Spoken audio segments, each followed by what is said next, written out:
Tonight on History, So It Doesn't Repeat, we feature an interview with independent activist, researcher, and filmmaker Jason Bermas, discovering what it takes to transition from watching media to creating and producing it. We'll also discuss how to unfold a bright future by shining a light on the shade cast by the Technopoly. Learning's the answer. What's the question? It's all coming up on History, So It Doesn't Repeat.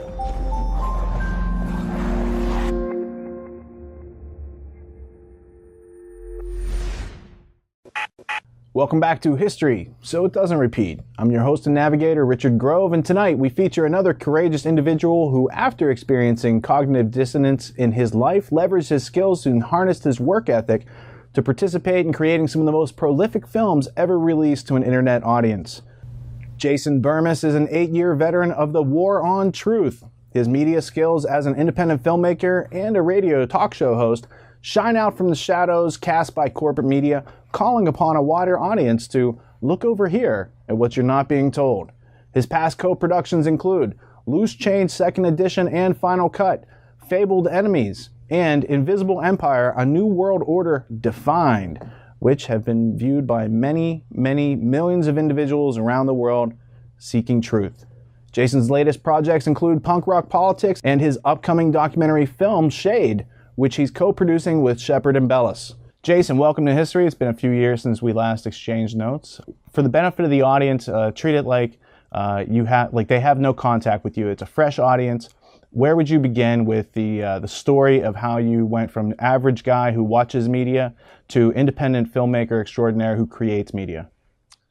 Sure. I guess obviously the trigger point is 9/11, as it is for a lot of people in this so-called patriot movement or truth movement or whatever you're labeling it as, alternative media, all those things. Many of us started with 9/11, and I would say my road started about 6 months after 9/11, when I had been fed this media frenzy like never before that Al-Qaeda and Osama bin Laden are, basically the enemy of humanity. They hate freedom.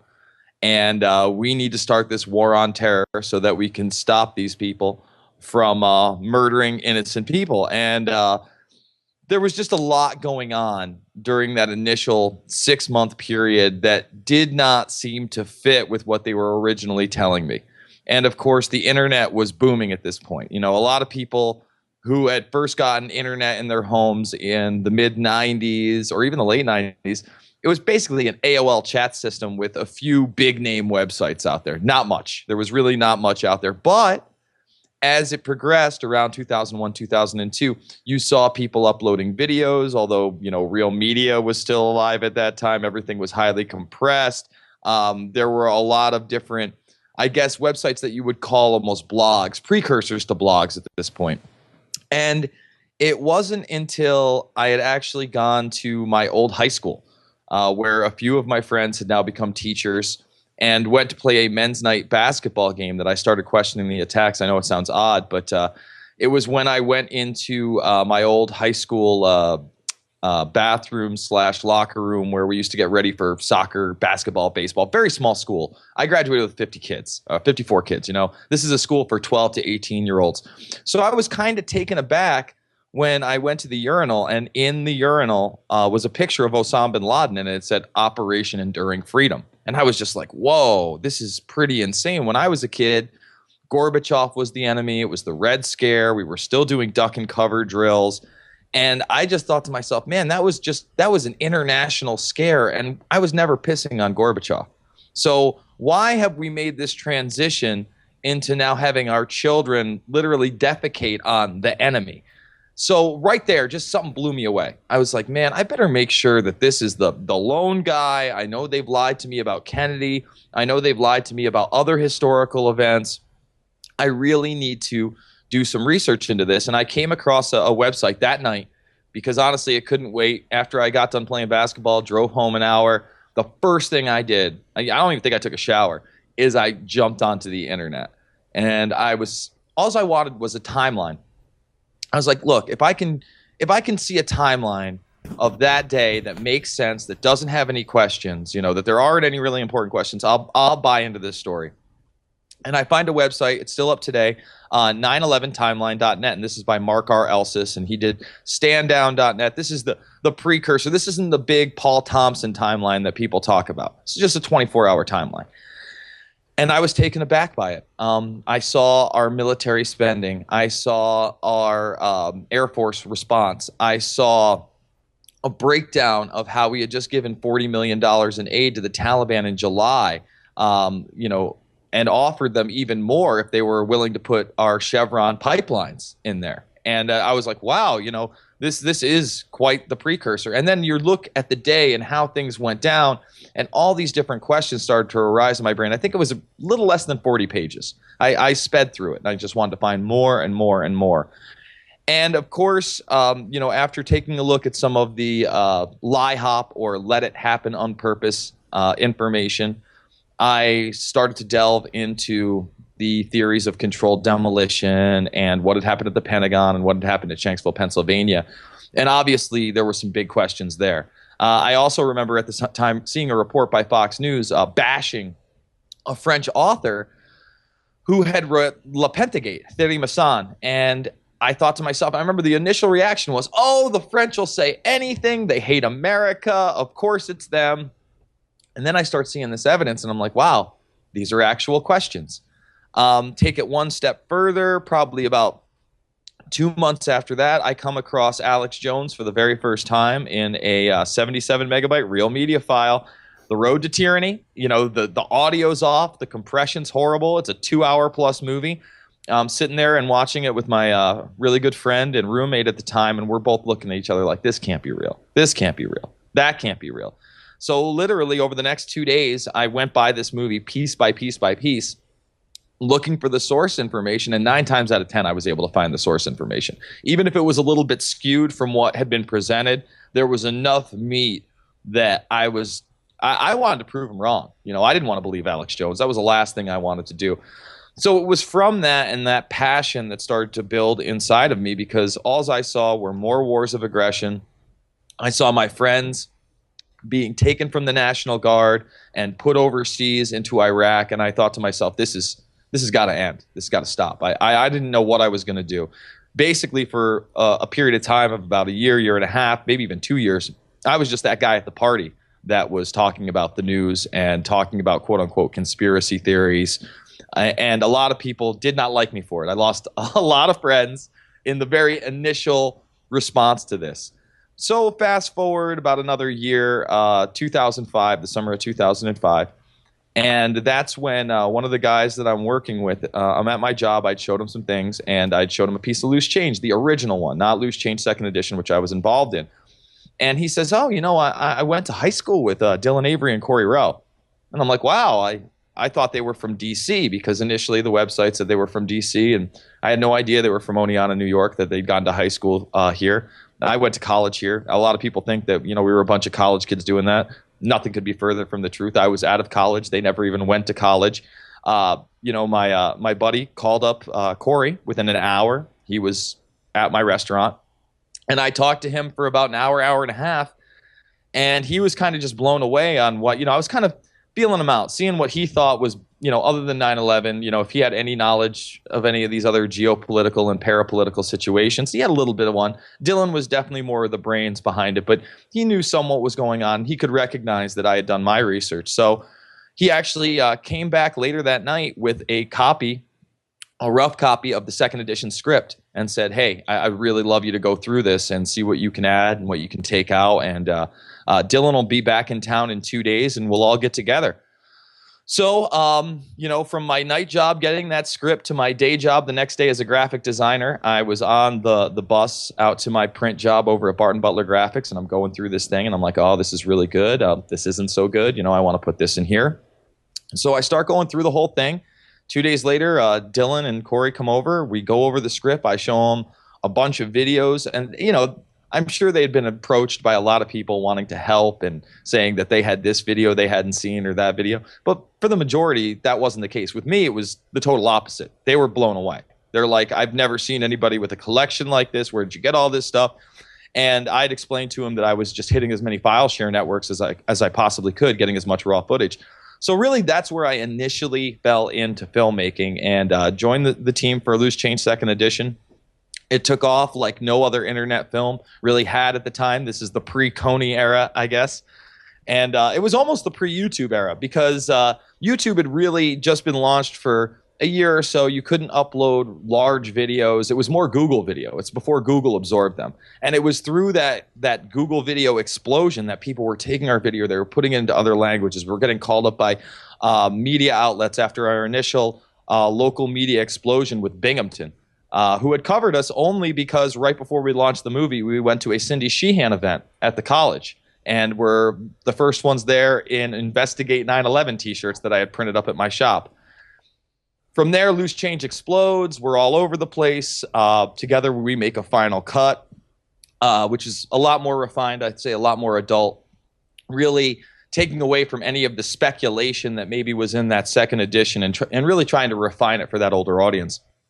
After that, I decided to answer my critics once again because the critics are saying, well, you're talking about things that may or may not have happened. We can't prove controlled demolition. We can't prove that Stephen Jones is right. I'm like, okay, well, how about I make a whole other movie based on the geopolitics behind it, based on the intelligence agencies that were actually involved, based on the nation states that not only harbored and funded these guys, but then covered up after the fact. And that's why I did Fabled Enemies. It's a lot lesser known.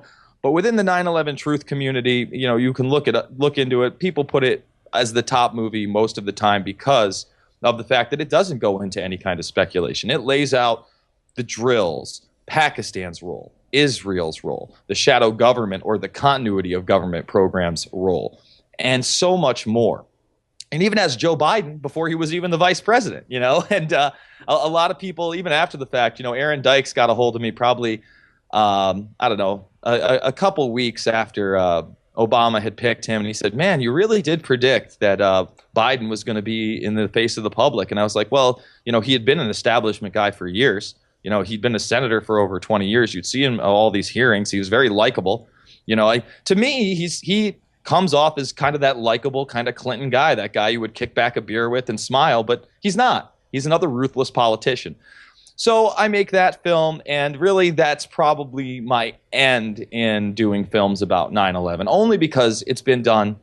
I feel like, unfortunately, as much as I wanted that independent investigation, as much as I wanted to see these people tried for the crimes they had committed, it is done so well in the fact that the majority of people my age and 10 years younger don't trust the government anymore. They really just don't. And, you know, 9/11 truth may be some kind of a dirty term, or truther, a dirty term in the Washington Post and the New York Times, but not in the real world.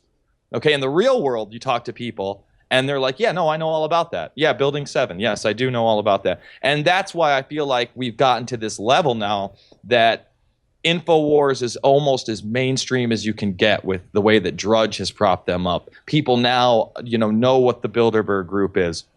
They're willing to look at things like geoengineering and false flag. These are terms that have been brought into the public eye.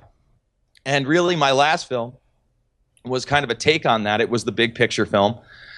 It was trying to take away some of the glam around the term New World Order, because so many people have their own little idea of what this means. You know, it's a satanic one world government. It's the mark of the beast. It's the devil. It's the Vatican. It's the Jesuits. It's the Jews. You know, all these different people want to lump this idea onto one group. Well, what I found when I did this movie was that the only group that you had was the predator class, and it spanned across, you know, all races, all religions, and really a lot of different socio-political ideals, to the idea that we need to centralize and we do need to have this one world or global governance type system. And whether it's a vision from a book in the early 1900s from Samuel Zane Batten that gives his Christian spin on it, it's still about communalization, it's still about the common goal, it's still, again, not about independence, liberty, and a free humanity, but again, this collectivism that G. Edward Griffin has warned us about for the better part of 30 or 40 years at this point. And so whether it's Samuel Zane Batten, whether it's Hitler and his vision, whether it's George H.W. Bush and his vision, or even Biden's vision. You know, Biden mentioned a new world order yet again. about, I'd say, 2 months ago. And he had mentioned it before. I go into all these different political figures. Hell, even Eric Schmidt at the very end. You know, he's talking about the state of the world and talking about being in one of these big meetings with these guys. You know, the state of the world, the New World Order is what they call it. So I wanted to take away, pull back this idea that it's just a conspiracy theory. And that film has been out for about 3 years now. And right now I'm working on another one about another important subject matter, at least close to my heart. And it's called Shade the Motion Picture. Hoping within the next couple weeks I'm going to be able to wrap this, thing up. I got about an hour and 5 minutes edited down. I'm trying to make this only an hour and 20 minutes because if there's been anything that I would have liked to do a little bit better in my film is shorten them up. You know, the last one at over 2 hours is tough, man. You know, everybody's not going to get through all 2 hours. Loose Change Second Edition, that was an hour and 20 minutes. A lot of people can get through an hour and 20 minutes. Even Fabled Enemies at an hour and 45. You know, people, it's tough. The attention span is tough. We're in that MTV generation that wants to pop off with Jersey Shore on 21 minutes, you know? So you got to make it consumable. And, you know, this is a film, it's the first time I've used DSLR. It looks very much more like a 35 millimeter film, a lot more professional, not just something, you know, you'd see in the documentary realm, but something you'd see on HBO or you'd see late night on some of these other cable channels that are all out there. So the goal with this film is just to identify the ruling class via the Bilderberg Group. That's all. You're never going to hear the term Illuminati. You're never going to hear the term New World Order. No one's going to be talking about the occult. You know, you want to find that stuff out. Hopefully you'll find some of my other work. And other than the banking industry, money, wars, which I feel have been done to death, everybody knows all those things are corrupt. You know, whether it's the documentaries on the war in Iraq and Northrop Grumman and, you know, Blackwater, which is now Academy, which was XE Services before that, and Mercenaries. That stuff, although isn't talked about, it's still in the backs of people's minds. It's still somewhere when they're watching the news. Geoengineering is not. And these guys are into geoengineering. They've done a pretty good job in swaying the public away from looking at that and saying, hey, anybody who mentions chemtrails is a complete nut job. And that is not the case. Now, the term chemtrail may be a conspiracy theory term, but their terms in their documents with geoengineering, prolonged jet contrails, and, you know, aluminum, barium, and oh man, now I can't even think of strontium. Yes, strontium releases. These are the three main ones you see. You do see some other ones. Sulfate is in there. Sodium is in there. All these different ones. But when you look at the core of this stuff, they are really spraying this. And on top of that, there is a caveat of other issues when you see who's invested in this.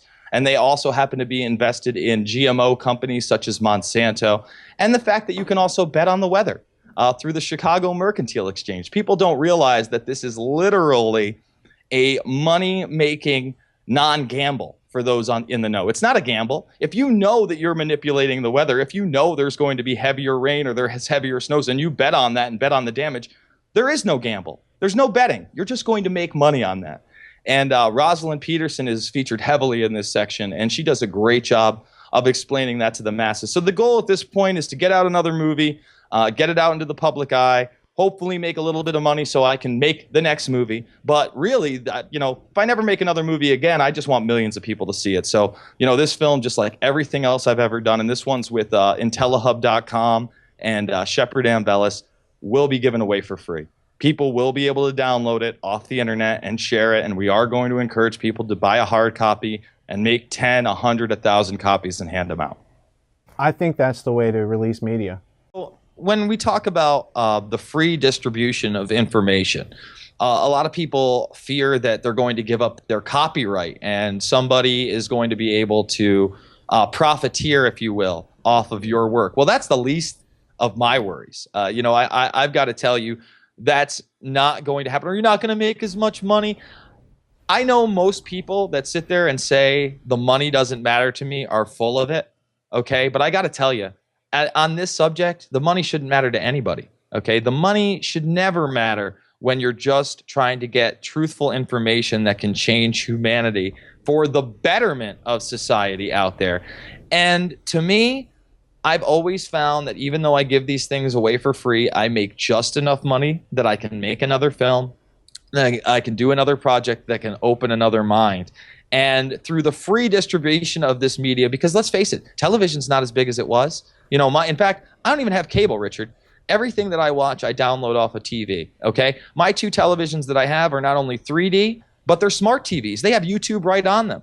So now I don't need an Xbox or a smart device, a Roku box, or one of the new Blu-ray DVD players that has this stuff integrated into it. I can literally just turn on my television or tell my neighbor to turn on their TV, go to the YouTube app, type in Shade the Motion Picture, when it's going to be available, and boom, right there in 1080p quality, you're going to get to be able to stream this movie and to anybody that wants to see it. And I think that's very important for getting a message that matters out there.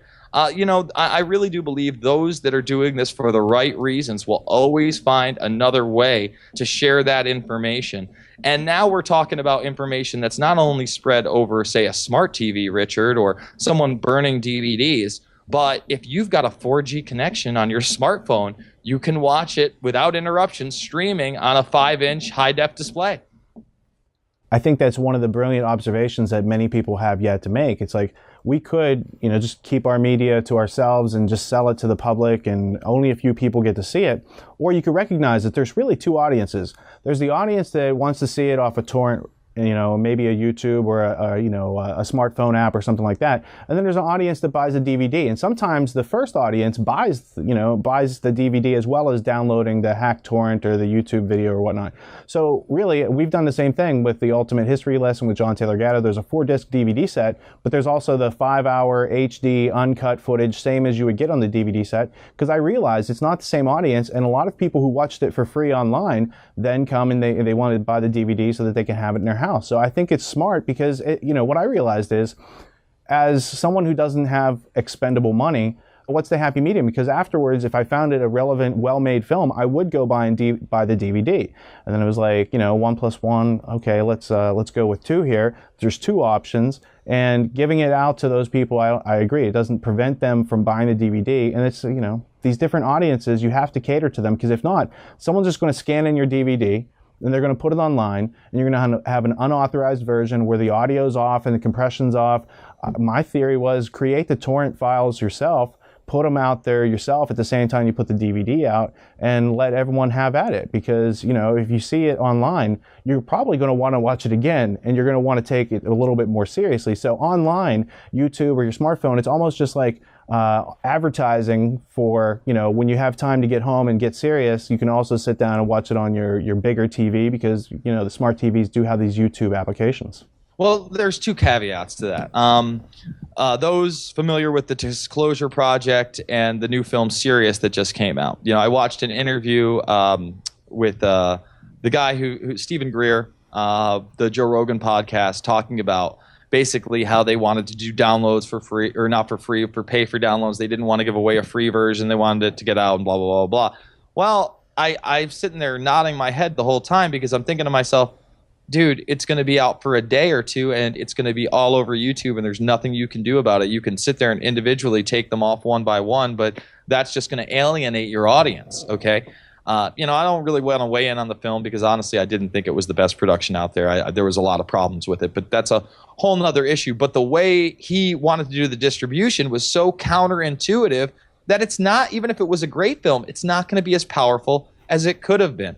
And the other caveat to that is, if you want to hit the zeitgeist of if you will, of pop culture and society today, you have to use the internet. The biggest show out there on pay for cable right now is Game of Thrones. Love the show, okay? But you can see an interview from one of the creators of the show, I think 3 or 4 weeks ago, where he actually admits that the outlandish piracy of this thing, because it's probably the most pirated thing on the internet right now, has helped the show. This season they just launched season 3, and the way they did it, I thought it was genius. Not only have they gotten that underground base of people who are torrenting it, sharing it, and then maybe somebody who's seen a couple episodes is like, and they're not so tech savvy, I'm going to get HBO. But they thought, you know what, let's expand on this. And they did a free preview and a run of the first 2 seasons back to back to back, like in 2 days. And then just as the finale of the second season was over, their free pay-per-view went away. And if you wanted to see the next one, well, you pay for it. You order HBO. And let me tell you, I guarantee they got a lot of subscribers with that model. And I guarantee they'll continue to get more and more subscribers as it's more and more pirated. Because honestly, that type of piracy, when you're dealing with something that gets that big, only helps. Absolutely. And what I love about this interview is I know you're a radio host, and I didn't have to send you an outline beforehand, and you've methodically just gone through my whole outline thus far.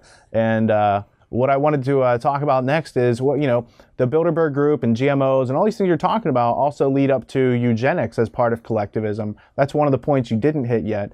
You want to talk a little bit about the belief in eugenics and how they use it against people? Well, that's actually the crescendo of the movie.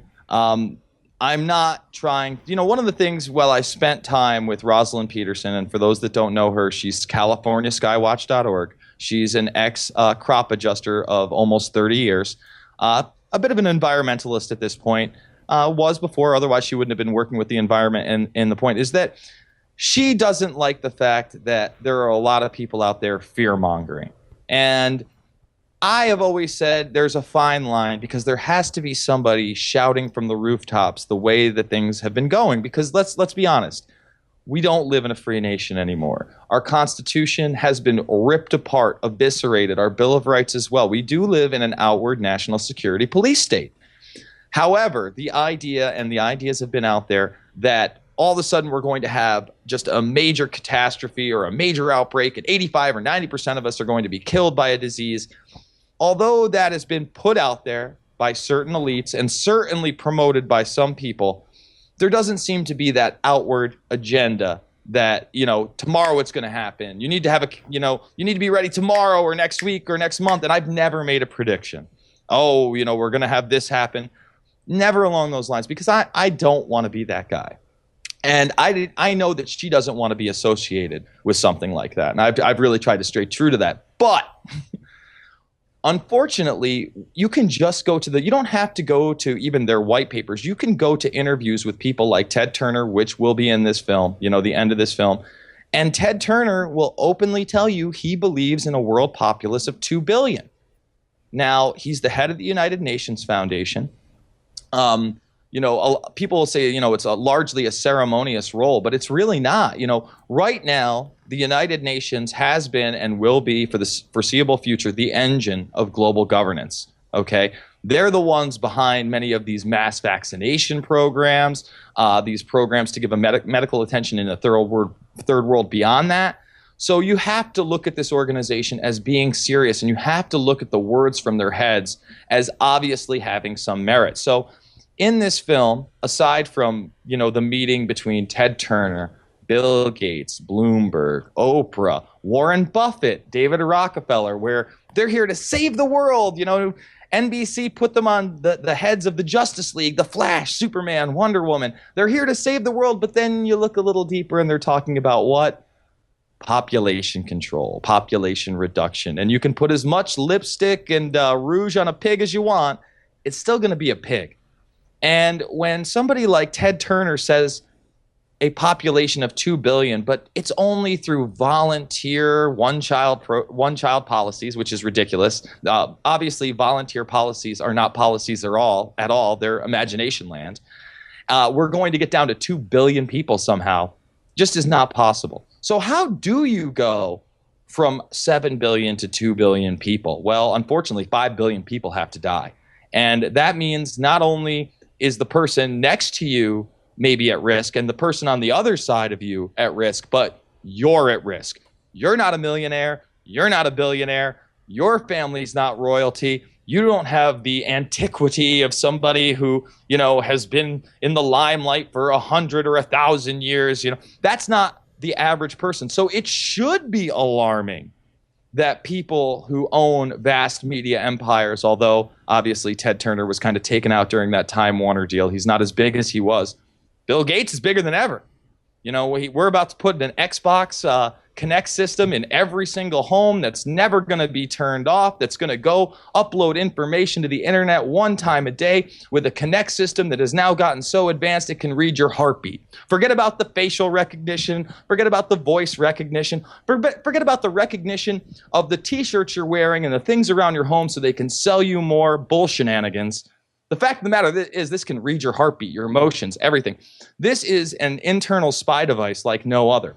With the advent of this in every single home, or at least millions of homes across the United States, and the advent of things like Google Glass, for instance, we are going to be living in more of a surveillance society than even Orwell dreamed of. Because we're not only just talking about what you're doing in your home, the telescreen that's a two-way a two-way vortex, if you will. We're talking about a profiling system of what did you eat today? What did you surf on the web? While you're walking down with your Google Glass, what things caught your eye? So to me, I love technology. I'm not here to say, oh, I want to go back to the Stone Ages and I think we should just get rid of it all. I want it to empower humanity. I don't want it to enslave humanity. And my fear is that these types of devices are going to contribute to the further enslavement of humanity. Well, you're talking about the responsible use of technology. That's something that Neil Postman he preached his whole life. Not being a Luddite, but just saying we have certain responsibilities. We gain something and we also lose something with these new devices. What are we losing? Are we creating a gulag in America? And if so, what did someone like Zbigniew Brzezinski have to say about this in his work? And when I asked that question, I found this word cybernetics over and over again. And it's the cybernetics and the smart grid and the smart devices that are all, like you said, Orwell and Ray Bradbury and Aldous Huxley never in their wildest dreams imagined how to take all this data and actually put it to work in surveillance. The Russians in the Cold War had collected all this data in the Gulag system, but Brzezinski says they didn't have the technology back then to actually put it to work. And, in a technocratic era, in a post-industrial world, this is where he saw the next step being, which is why he's, a household name, or at least he should be if you're looking at understanding how the world works. So now that you've touched on cybernetics and the smart grid and how dangerous an Xbox One can be to your personal liberty, let's talk about punk rock politics, Shepard and Bellis, and Unbound Radio. How did you guys come together and, explain the show to the audience? Sure. Before we do that, I think it's really important. You just mentioned Zbigniew Brzezinski and cybernetics. Well, I think that it's actually really important to note that in a speech just last year, he noted that, 10, 20 years ago, it was so much easier to deceive or sway the opinions of a million people to bend to your will, essentially, or the wills of the powers that be. Now it's just a lot easier technologically to murder a million people. And that is because of the advent of drones, of smart bombs, and the advent of technology that is empowering humanity, the sharing of a wealth of information that is outside of the political systems that we are bound by state, county, nation, or even continent. Those lines are pretty much gone. They're not only blurred. If you're tech savvy, they're gone. Chinese internet regulation may be there, but there's always a way around it. You know this, Richard. So the fact that you have somebody who has been behind so many presidential administrations, either as their national security advisor under the Carter administration or the man behind Obama before 2008, and a lot of people don't know that because you may not see a bunch of pictures of these guys together, but just go to the news and you'll find out Brzezinski, Kissinger, all these guys, some of the great work by Webster Tarpley really exposes it, are behind this, new superhero president that we were sold on. So I think it's important to look at a guy like Brzezinski. All right, he's also behind the Mujahideen. He's got a nefarious history, and his worst fear is a massive global awakening of consciousness, which is what we're trying to do right now. So let's talk about Shepard and Unbound Radio now. Sure, and for those that don't know, Shepard and Bellis first came up with a website called the Intel Hub. But before that, what really woke him up is he was on the Alex Jones program because he had come across some of these sites where they had what some people were calling mass graves. He had come across these sites with the FEMA plastic coffins and large-scale digging campaigns where they weren't putting anything. So he got videos of this, went on the Alex Jones show, actually started to get very concerned. And he thought to himself, geez, what can I do even more to try to bring this information about. And I think it was actually about 3 years ago, less than 3 years ago, he launches his own independent media site, the intelhub.com. Since then, it has been changed to intellihub.com due to legal reasons I really can't discuss, but I'm sure if you think of the name, you can kind of assume what happened there. And he also said, he actually got a hold of me a little bit over a year ago. And I'd say about 18 months ago. And initially, I was just doing little vlogs and podcasts for him whenever I could kind of get around to it, just to put on the site. And then he had approached me probably, it had to be about 11 months ago, about a month before the Bilderberg conference last year, and said, hey, man, how would you like to come cover Bilderberg with us? And I was like, I would love to. That sounds great. All right, I'll get you a plane ticket. Come on down. Tell me what you need. And I told him, I said, hey, well, what kind of equipment do you have? I brought all my equipment down there. And actually, the intro to this new movie, you're going to see, just what an independent media operation looks like, the cameras, everything else. He had gotten some Ustream equipment, some Verizon LTE bars so we could stream live. It was really kind of a revelation. We even got picked up by Drudge prior to going out there as being an independent media campaign that was going to actually bring this to the people, which was awesome. Spiked web traffic all over. So we get together, we do the filming, and during this, he's pitching me Shade. The Shade, the motion picture, is really his idea, but he doesn't know a lot about video editing. He doesn't know exactly where it's going to go. And this is a film, really, Richard, unlike anything else I've done. It has no script. There is no narrator. This is of the likes of, say, Inside Job, for those that have seen that, which I think is an excellent film. It's definitely not without its faults. But I really liked the simplicity, the jump cut style, the storytelling through other people without a narrator kind of carrying you along the way. It's a hell of a lot of work. It's almost like a even bigger, more refined jigsaw puzzle. The jigsaw puzzle that I was doing with Invisible Empire, that had 1,000 pieces. Well, this one's got 5,000 pieces because it's just cut up and so much smaller, and I can't just interject myself. I can interview myself, which we did do. Shepard and I will be making appearances in the film.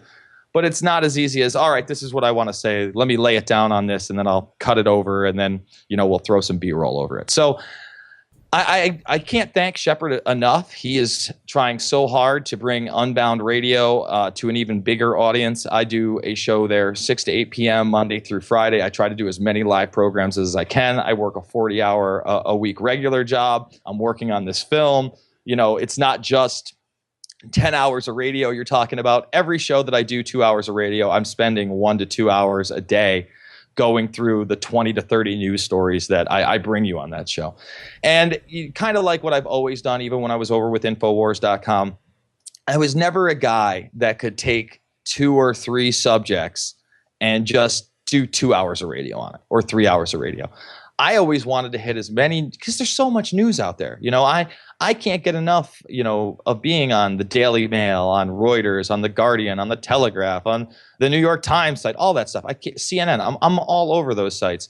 And I want to talk about everything. And I want to try to interconnect those stories on how they relate to you and me on a daily basis, or in the foreseeable future, or even the far future, especially when I talk about technology and even kind of the singularity effect we're starting to see. So my show has always been more technologically based, more driven, and I hope that people check it out. You can follow me on Twitter at Jason Bermas. Usually I'll take questions. If you want to give me questions or comments while I'm live on air, go through that. But if you just want to see the types of news stories that we cover and that are important to me, follow me on Twitter. I think it's the best and easiest way. I've really moved away from Facebook. I can only take so much information about your third girlfriend that you're having a problem with and you want to cry about, or the attention getting. It's almost become like people's indoor playground, and not really a way to share information effectively, especially with all of the restrictions Facebook's put on, and the fact that they want you to pay money to promote, and you're only going to, I've got 5,000 friends, 200 of them are going to see my post. Well, I've got, 6,500 Twitter followers, and if they check the Twitter feed, all 6,500 of them see my Twitter feed. And it's limited, so even if somebody wants to bring some Johnny Nonsense drama into play, it's a sentence. I can just move past it. It's not some tirade about, I can't believe they did this to me. And again, if you look at someone like my Twitter feed or the people that I follow, at least in the vast majority, it's a news feed, it's an opinion, it's a hashtag, it's a link. Go read the article. Make your own decision. Have some discernment. And I think that's extremely important. Not only making up your own mind, but absorbing all angles of information and not necessarily swaying towards one or the other, but using your cognitive ability of discernment to say, hey, what makes the most sense here? Well, I really think your radio show, Punk Rock Politics, is complementary to InfoWars because, I listen to both. I want to take in as much information as I can. I likewise have used Twitter as a practical application of leaving a trail of breadcrumbs, not telling you what to think, but just showing you how to think. And it starts with asking the question and clicking the link. Is this something I want to see? And then going and consuming it. So, thinking for yourself is essential in this whole problem we're trying to solve. So my last set of questions here. What problem is it that we're trying to solve? There's so many problems. First of all, I think the problem that we don't need to solve is perfection or the idea of a utopian society. Okay, those problems, hey man, we're human beings. There is always going to be good and evil in the world. I promise you. There is a huge duality within each and every one of us. I really do believe the vast majority of us out there are able to achieve great things just by our will alone and our perseverance. However, on the other side, sometimes those great things are not beneficial towards humanity. Sometimes those things are very detrimental. So I believe that the main problem, at least our society in the United States is trying to face right now, is I think that we have to find a way to restructure our own governmental system without completely destroying it. I've always talked about a restoration of the Constitution and Bill of Rights. Well, we're in a national security state, okay? Anytime you live in a nation that you no longer have the checks and balances set up by your original system of a judicial, a legislative, and executive branch, and you just have an all-out executive branch that can claim national security or a judicial branch that protects that national security, you don't have what the founding fathers intended. At the same time, I'm not an anarchist. I came across Adam Kokesh face-to-face for the very first time last year at Bilderberg, and a lot of people have seen that confrontation.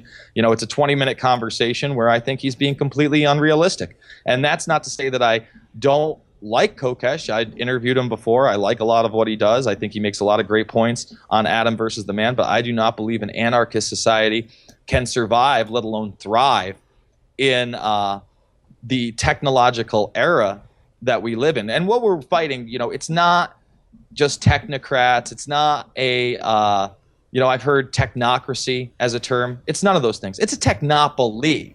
A technopoly. You have to understand there are only a few people that get to sit at the table. That's a monopoly.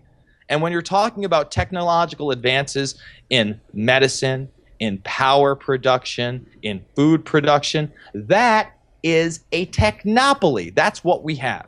So I think our biggest problems is recreating that initial government of checks and balances and destroying the current technopoly.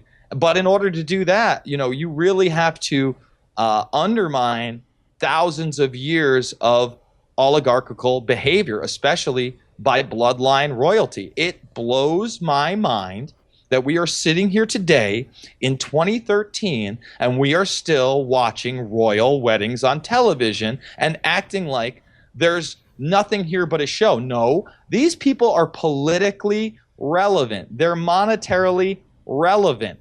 Okay, there's a reason that the Queen subverted Prince Charles' shadow government duties and passed them on to Prince William instead. It's because they exist. So we have to cut off that entire system before I think we can even talk about cutting off something like the Federal Reserve monetary system. Because if you create another system and these same oligarchs are at the head of it, have we really made any progress, Richard? Not much. No, not at all. So we need an informed population. That's why we create independent media. I think the anarchy question is really a question of individual autonomy. We can't have a government that reflects what we need until we understand what we need as individuals and then go about solving the problem that you just described. So it's the installment of intellectual self-defense on the individual that's going to insulate each of us from this tyranny and its effects. And if we get together voluntarily in groups, then we can really, affect some change. And that's what you've done through all of your productions. And that's one of the reasons I wanted to have you on as a guest tonight. Well, thank you so much, man. And I really do believe that, there are a lot of other people that can do this better than me. And if I'm not an example for how you can take out a system that literally has billions, if not trillions of funding behind it. Hey, man, I live paycheck to paycheck, okay? I pay $1,000 a month for my rent. I have a studio that maybe at this point is retail value, I don't know, 15, 20 grand that I put together over the last decade. And even with, a few $1,000s worth of equipment, I can still put together a production that rivals something that is put out by the History Channel, that's put out by NBC, that's put out by Viacom, and I can get an audience as big, if not bigger than them, as one man, with maybe a couple people helping me, not a team of individuals backed by a multi-billion-dollar corporation. And if I can fight them, it's the David and Goliath scenario. All of a sudden, Goliath's a lot shorter, David's getting a lot bigger, and it's on that even playing field, and that's what I'm trying to do. Well, you are not trying to do it, you are doing it. And I can't wait to see other people who watch this figure out how to do what we're doing better than us, and we can retire and basically just watch their productions as they solve the rest of the problem, right? Well, I don't say that we're ever going to retire because, like I said, man, there's always going to be problems out there we have to face, whether it's, within our local community, our statewide community, our federal community. I love this country. One of the few things that I've really loved outside of the politics of, my quote-unquote success in the alternative media is being able to travel around and meet other people. Look, like I said, man, the majority of people out there do want to do good. They just want a regular, normal life, and being able to, meet groups of people in Colorado and Arizona and Northern California and Florida and Kentucky and Nashville, Tennessee has been some of the best times I've ever had in my life. And it shows me that, I'm doing the right thing. I'm fighting for the right thing. Humanity is worth saving. We're not perfect. We're never going to be perfect. But I really think that we can take that balance right now that I think, unfortunately, has gravitated towards apathetic evil and turn it around to a productive, positive human experience. What idea do you want to propagate into the future that everyone on the planet should hear? Individual freedom is probably the most important thing, and anybody that tries to tell you that collectivism is the answer probably doesn't have the right one. Jason, thank you so much for your time today. All right, thank you, Richard, and best of luck in your endeavors as well. And with all that being said, you can check out Punk Rock Politics at unboundradio.com, where you can also click through to see the trailer for the upcoming release, Shade. And if you'd like to know more, you can always visit tragedyandhope.com, subscribe and download our online curriculum, Posing as a Podcast, The Peace Revolution, and fly with us on Twitter to keep up to date with relevant and substantial daily news, as well as significant publications of our independent media partners. If you've got a problem, find the component of the problem you don't yet understand, and the solution will become evident. Until next time, thank you for tuning in and not dropping out.